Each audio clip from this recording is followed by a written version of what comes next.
3주간 담임 목사님을 통해서 바벨론과 같은 세상에서 어떻게 하면 다니엘처럼 살아갈 수 있을까 말씀을 듣고 개인적으로는 마음이 부대끼기도 하고 또한 영혼을 살펴보면서 신앙이 결단이 있었던 한 주였습니다. 여러분도 그렇게 하셨는지요? 공동체적으로는 가정과 사랑방과 부서 안에서도 신앙의 결단이 있으셨을 것이고, 주신 말씀과 은혜, 기도 제목을 어떻게 공동체 안에서 열매 맺을 수 있을까에 대한 고민을 하셨을 것입니다. 2020년 성경 말씀에 마음과 방향을 두고 묵상과 암송과 필사를 통해서 늘 우리의 삶을 점검하며 하나님의 뜻이 무엇인지를 깨달아 알 수 있는, 그리하여서 계획하시고 목적하신 바대로 우리의 삶이 사라지게 되는 저와 여러분의 삶이 되기를 소망합니다. 그런 의미에서 오늘 본문은 3주간 주신 말씀을 상기하고 또한 기도 제목과 은혜를 내면화하는 데 좋은 계기가 될 수 있을 것 같습니다. 우리가 본 창세기의 저자는 모세입니다. 창세기뿐만 아니라 창세기, 출애굽기, 레위기, 민수기, 신명기, 이 5권을 모세의 오경이라고 하죠. 이 5권을 하나님의 영감을 받아 모세가 기록했다는 것입니다. 공동체가 가지고 있는 공동의 내용이 구전으로 이렇게 전해지다가 모세가 글로 기록한 시기는 출애굽부터 출애굽 이후에 가나안으로 들어가는 그 40년 간이다, 이렇게 보고 있습니다. 모세가 글로 기록한 그 내용, 이미도 이제 이스라엘 공동체 가운데서는 이미도 알고 있는 내용이었지만 구전으로 전해지다가 글로써 보게 된 처음 독자들은 아마도 출애굽 이후에 1세대 이스라엘, 그리고 가깝게는 또한 가나안으로 들어가는 이스라엘의 2세대였을 것입니다. 창세기는 광야와 가나안을 바라보고 삶을 살아가야 하는 이스라엘 백성들에게 지금 모세와 여호수아에게 말씀하여 주시는 명령과 그 약속에 대한 기초와 이유, 근거를 명확하게 알 수 있도록 했을 것입니다. 말씀하시는 하나님, 언약을 맺으시는 하나님, 실수가 많은 이스라엘의 지도자 족장들을 이해하시고 살피시고 약속하신 바를 실수 없이 이루시는 하나님이 지금 모세와 여호수아를 통해 말씀하시는 하나님과 동일하시다라는 것이 이스라엘 백성들에게 주어진 신앙이었을 것입니다. 사랑하는 여러분, 하나님께서 영원하시다면 아브라함과 이삭과 야곱, 모세 하나님이 2020년 오늘 저와 여러분에게 말씀하여 주시고 약속하신 바를 그 창조주의 능력과 열정으로 이루시고 계심을 믿으시기 바랍니다. 그 하나님이 나의 하나님, 우리의 하나님이 되시는 것이죠. 오늘 본문 1절에 보니까요, 아브라함이 애굽에서 그와 그의 아내와 그의 모든 소유와 롯과 함께 네겝으로 올라갔다, 이렇게 기록하고 있습니다. 네겝은 애굽에서 팔레스타인이라고 불려지는 바벨론으로 올라가는 그 교통의 요충지요, 상업의 요충지였습니다. 대표적인 루트였다는 것이죠. 아브라함이 애굽에서 네겝으로 올라갔습니다. 아브라함이 어떻게 이동하여 네겝으로 갔는가, 또한 어떻게 가나안으로 올라갔는가 하는 우리에게 정보를 주는 것 같습니다. 아브라함이 그 모든 가족들과 함께 네겝으로 올라갔구나 하는 그 정보를 주는 것 말입니다. 그런데 의문이 듭니다. 말씀을 따라 갈대아 우르에서 떠났는데 왜 다시 아브라함은 애굽에서 네겝을 통해 가나안으로 들어갔을까 하는 것입니다. 애굽에서 과연 무슨 일이 일어났는가? 아브라함이 대표자면 아브라함과 그의 가족들이 네겝을 향해 갔고 그 다음에 가나안으로 나갔더라, 이렇게 기록하면 됐을 텐데 굳이 그의 아내와 롯과 그의 소유에 대해서 기록하는 이유는 무엇일까? 이런 의문이 드는 것이죠. 바울도 홀로 전도 여행을 간 것이 아니라 바울이 전도 여행을 떠났다, 바울이 어떤 교회를 향해 갔다 한다면 그 교회에서 해석하는 것은 바울과 그의 일행이 오기 때문에 바울만 대접하는 것이 아니라 바울의 일행도 대접하고 바울만 묵는 것이 아니라 바울과 그 일행이 묵을 수 있는 숙소를 마련해야겠다라고 생각하는 것이죠. 그렇게 본다면 대표자인 아브라함과 그의 가족들이라고 표현할 수 있었을 텐데 왜 굳이 그의 아내와 롯과 그의 소유에 대해서 자세하게 기록하고 있는 것일까? 그것을 살펴보아야 한다면 잠깐 12장을 살펴보아야 할 것입니다. 12장의 내용은 다사다난합니다. 아브라함은 하나님의 말씀을 듣고 갈대아 우르에서 하란으로 옮겨지게 됩니다. 하란에 도착했고 그리고 세겜 땅을 향하여 나아갔고 세겜에서 제단을 쌓았습니다. 그리고 베델과 아이 사이로 이동하여 그곳에 제단을 쌓고 처음 여호와의 이름을 불렀더라, 이렇게 기록되고 있습니다. 그리고 창세기 12장 9절에 보니까요, 점점 남방으로 옮겨갔더라, 이렇게 기록되는데요, 여기서 나오는 남방이 바로 네게부입니다. 그리고 애굽에 도착합니다. 이렇게 내려온 길을 오늘 본문인 13장 1절에 보니까 그대로 올라간 것이죠. 가나안 땅 베델과 아이 사이에 제단을 쌓고 하나님을 여호와를 부르고 그 다음에 남방을 향하여 나가는 것이 네게부이니까요, 네게부를 통해서 애굽으로 진행하는 것을 거꾸로 애굽에서 네게부 가나안으로 올라가는 것이 오늘 본문일 것입니다. 출발할 때 이렇게 기록하고 있습니다. 창세기 12장 5절에 보니까요, 아브라함이 그의 아내 사레와 조카 롯과 하란에서 모은 모든 소유와 얻은 사람들을 이끌고 가나안 땅으로 가려고 떠나서 마침내 가나안 땅에 들어갔더라. 13장 1절과 비슷한 것 같습니다. 이 당시 가나안은 지중해 바닷가의 평평한 지역을 지칭하는 단어였기 때문에 바닷가 쪽으로 내려온 것 같습니다. 출발할 때도 애굽에서 네겝으로 올라갈 때도 아브람과 그의 아내와 롯과 모든 소유에 대한 기록을 하고 있는 것입니다. 지속적으로 이 부분이 언급될 것임을 강조하고 있는 것이죠. 언급되는 사람들과의 이야기가 중심이 될 것 같습니다. 애굽에 가까이 왔습니다. 애굽에 도착한 것이 아니라 애굽에 가까이 당도한 것입니다. 애굽이 보이기 시작합니다. 그러자 아브라함에게는 두려움이 엄습합니다. 그 이유는 아내인 사레의 아리따움 때문이었습니다. 사레는 잡아가고 자신은 죽임을 당할 것 같은 두려움에 휩싸인 것이죠. 따라서 결혼한 부부라 하지 말고 너를 누이라 하자라는 제안을 합니다. 이 제안은 아브라함이 그 당시의 문화와 상황 가운데 아주 재치 있는 판단이라고 할 수 있습니다. 기근이 있었기 때문에 이 짧은 기간, 어떤 상황 가운데 기근이 있었는지 모르겠지만 그 기근을 잠시 피하고자 애굽으로 왔기 때문에 이 기근을 감당하는 기간 동안에 너를 누이라 하고 좀 이렇게 우리가 생명을 보존하여서 이 기근 가운데에는 애굽의 풍성함을 누리다가 다른 곳으로 이주하자는 그런 계획을 가지고 있었을 것입니다. 중요한 것은 제단 쌓기 전에 아브라함과 애굽에서 아브라함이 같은 사람일까 하는 정도의 의심이 든다는 것이죠. 여호와께서 말씀하여 고향 땅 갈대아 우르에서 탈탈 털어버리고 그의 아내와 롯과 모든 소유를 데리고 그 갈대아 우르에서 떠났던 그 아브라함의 모습, 그리고 세겜과 베델과 아이 사이에 제단을 쌓고 여호와의 이름을 부른 아브라함 말입니다. 그런데 아브라함은 상황을 판단하는데, 그리고 이 모든 상황 가운데 자신이 가지고 있는 것이 무엇인지, 그리고 가지고 있는 것의 장점과 단점이 무엇인지, 어떤 것이 내게 유익하고 어떤 것이 내게 불이익이 있는지를 아주 재빠르게 판단하는 사람이었다는 것입니다. 아내의 아리따움을 알았고 그에 대한 생명을 위협받는 상황을 잘 알고 있었고 그에 대한 빠른 판단은 있었지만 결과만큼은 장담할 수 없었습니다. 아브람 말처럼 사레는 아리따움으로 많은 소문이 났고 사레를 아브람의 누이로 믿어주는 분위기 같습니다. 사레도 살고 아브람도 살게 되었습니다. 애굽에서 기근을 견딜 수 있을 것 같습니다. 그러나 사레가 바로 왕에게 잡혀갑니다. 이끌려갔다라고 표현하고는 있지만 절대 권력자에게 원치 않은 이끌림이었기 때문에 잡혀간 것이 맞는 것이죠.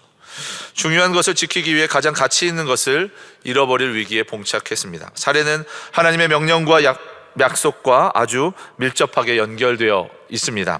창세기 12장 2절에 내가 너로 큰 민족을 이루고 내게 복을 주어 내 이름을 창대하게 하리니 너는 복이 될지라. 아멘. 아브라함과 사레를 통하여 이 땅에 큰 민족을 이루시고자 하나님의 뜻이 단절되고 끊겨지는 듯한 위기를 봉착했습니다.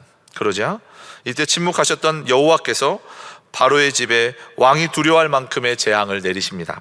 정신을 차린 바로 왕은 아브라함을 불러 세웁니다. 창세기 12장 18절에 19절을 보면 어찌하여 이렇게 행하였느냐? 어찌하여 내 아내라고 말하지 아니하였느냐? 어찌하여 그를 누이라 하려 아내 삼게 하였느냐? 내 아내가 여기 있으니 데려가라. 이렇게 기록하고 있습니다. 어찌하여 라는 의문문은 마라는 단어입니다. 마라는 단어는 참 익숙합니다. 저희도 익숙한데 히브리 사람들도 익숙했던 것 같습니다. 그 억양과 표정, 감정과 상황에 따라 여러 의미가 그 말하는 단어에 있지 않습니까? 저는 두 가지 정도의 용법밖에 모르는데요, 비슷한 것이 오늘 본문에 등장합니다. 마치 이런 것입니다. 바로 왕이 억울하다는 것입니다.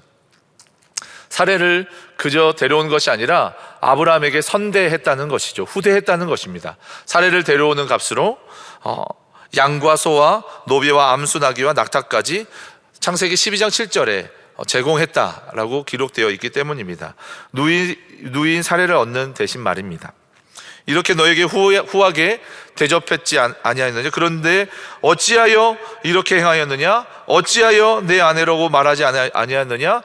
어찌하여 그를 누이라 하여 나에게 아내 삼게 하였느냐? 마치 고소를 하면서 재판까지 하게 되는 이중적인 역할을 감당하는 바로 왕을 볼 수 있습니다.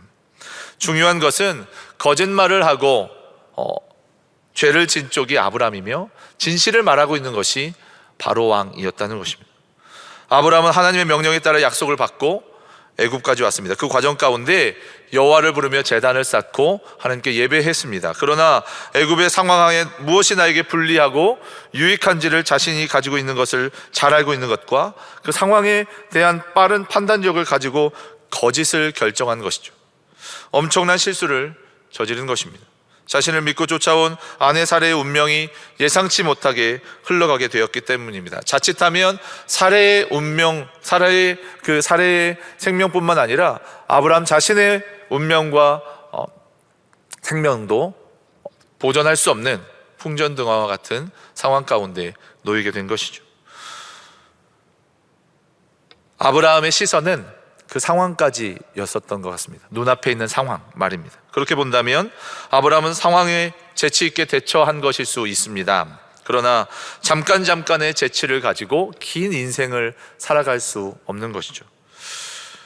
거짓을 이용하는 것은 더 큰 재앙을 불러온다는 것을 아브라함은 경험했을 것입니다. 한치 앞만 보고 생명을 건 판단을 한다는 것은 어리석은 일입니다. 아브라함보다 더 도덕적인 바로 왕이 말하는 것 같아 보이지만 마치 하나님이 물으시는 것 같습니다. 천지를 창조한 나, 모든 것을 만들었으므로 모든 것이 주인인 내가 너를 갈대아 우르에서 건져내서 하란으로, 세겜으로, 베델과 아이 사이로, 또한 네게브를 지나 애굽으로 너를 당도하게 하였는데 어찌하여 너는 나를 믿지 아니하고 나를 의뢰하지 아니하고 나를 신뢰하지 아니하고 내 말에 응답하지 아니하고 내게 구하지 아니하고 너의 판단과 너의 그 생각대로 행하였느냐? 어찌하여 하나님이 말씀하셨기 때문에 말씀을 따라 아내와 롯과 모든 소유 전부가 따라온 것입니다. 그런데 애굽에서 생명이 위태한 그 상황 가운데에서 자신이 가지고 있는 것, 자신의 상황의 판단에 따라서 자신의 그 삶을 주관했다는 것입니다. 결과는 철저한 패배였습니다. 이방인 애굽왕 바로에게 진실함, 정직함에 대해 질책을 받는 수모를 겪게 됩니다. 하나님의 강권적인 역사가 아니었다면 몰살당할 위기였습니다. 바로가 신적인 자애로움이 있다든지 아브라함이 두려워서 그 모든 소유를 다 데려다가 네게브 그 접경 지역까지 데려다 놓은 것이 아닙니다. 아브라함 뒤에 있는 하나님을 보고 두려워한 것이죠. 오늘 본문, 그런 애굽을 아브라함과 아내와 모든 소유와 롯이 나와 네게브로 올라갔다는 것입니다. 오늘 본문인 창세기 13장 2절, 아브라함에게 가축과 은과 금이 풍부하였더라. 갑자기 가축과 은과 금이 풍부해졌습니다. 왜 그런 것입니까? 애굽에서 얻은 것이 더해졌기 때문이죠. 실패했고 쫓겨나왔지만 그래도 모두가 살았고 소유가 늘었습니다. 기근과 홍수가 나고 산불이 나면 그곳을 잠시 피할 수 있습니다. 그로 인해 모든 것을 잃을 수 있기 때문이죠. 다 잃어버리고 다시 시작해야 할 수도 있습니다. 그런데 그런 상황으로 인해 나의 존재가 설명되는 것은 아니죠. 모든 것을 잃어버렸다고 하여서 내가 모든 것을 잃어버린 존재가 된 것이 아니요, 내 소유가 더 늘었다고 하여서 모든 것을 가진 존재가 된 것은 아니라는 것입니다. 내가 누구인가? 내가 무엇을 가지고 살아가야 되는가? 난 누구를 따라가야 되는가? 나라는 것이 나의 존재를 설명하게 된다면 그 설명할 수 있는 유일한 존재는 하나님 한 분뿐일 것입니다. 하나님께서 함께 하시기 때문에 모든 실수와 상황의 판단 미스에도 우리의 책임이 없다는 것이 아닙니다. 갓난아이가 지나가다가 식탁에 있는 물을 쏟았다라고 한다면 우리는 왜 식탁에 있는 물을 쏟았느냐라고 질책하기 이전에 괜찮니? 라고 그의 안부를 묻기 마련입니다. 근데 다 성장한 성인이 그 식탁 위에 물이 있음에도 불구하고 부주의하여서 그 식탁에 물을 흘렸을 때 그의 안부도 묻긴 하지만 왜 그렇게 어찌하여 그 식탁에 물을 흘렸느냐, 그 부분에 대해서 질문하게 되는 것이죠. 아브라함과 아내와 조카 롯 그리고 더 많아진 소유들이 다시 제단을 쌓고 처음 여호와를 불렀던 그 땅으로 돌아오게 됩니다.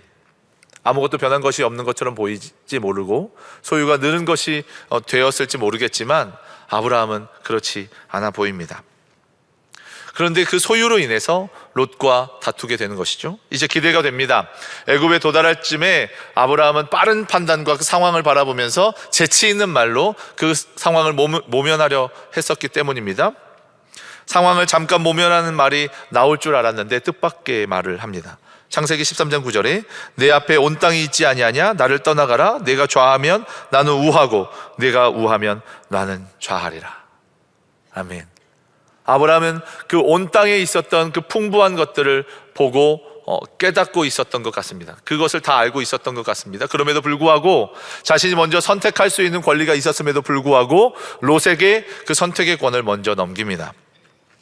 롯은 보기 좋은 대로 소돔과 고모라의 문화의 풍습이 있었음에도 불구하고 그곳을 선택하고 떠나가게 되는 것이죠.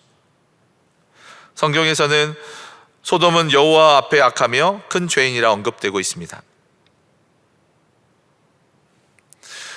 자세히 설명되어 있지 않지만 아브라함은 선택할 수 있는 권리가 있었음에도 불구하고 롯에게 그 선택권을 이양하고 그 좋은 땅이 있었음에도 불구하고 상황과 판단을 가지고 있었음에도 불구하고 하나님 앞에 선자로 조금씩 변해가고 있었던 것 같습니다. 그로 인해 하나님과 누릴 수 있는 놀라우신 평안함과 하나님 그 약속의 발걸음을 아브라함은 경험할 수 있었던 것이죠. 종횡으로 두루 다녀보라. 약속하신 것이 지금 당장 보이지는 않지만 종횡으로 두루 다녀보라 하시는 그 하나님의 말씀과 하나님과 동행하는 그 아브라함의 그 평안과 안식을 누리게 하신 것이죠. 사랑하는 여러분, 오늘 본문은 우리의 엎치락 뒤치락하는 상황 가운데 무엇을 선택하고 집중해야 하는지를 명확하게 알려주고 있습니다. 하나님께로 나아가는 것, 상황 너머에 이미 승리하신 하나님을 바라보는 것입니다. 아브라함이 결국 누리게 된 그 놀라운 안식과 평안은 어디로부터 오는 것입니까?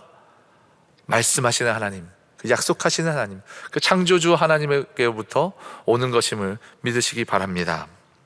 적어도 처음 떠날 때 들었던 하나님의 약속이 더욱 명확해지며 삶 속에서 경험되는 은혜를 누리게 된 것입니다. 암담한 상황 가운데 여러분 있으십니까? 한참 또 모르는 절체절명의 위기 가운데 계십니까? 이때 우리가 붙잡아야 하고 선택해야 되는 것이 무엇입니까? 하나님과 만났던 그 첫사랑의 자리, 하나님 앞에 나아가는 자리, 하나님 예배하는 자리, 하나님 말씀이 선포되는 자리, 하나님 앞에 기도로 나아가는 자리, 그 자리가 처음 하나님을 불렀던 그 자리가 우리가 선택해야 되는 자리, 우리가 나아가야 되는 자리인 줄 믿습니다.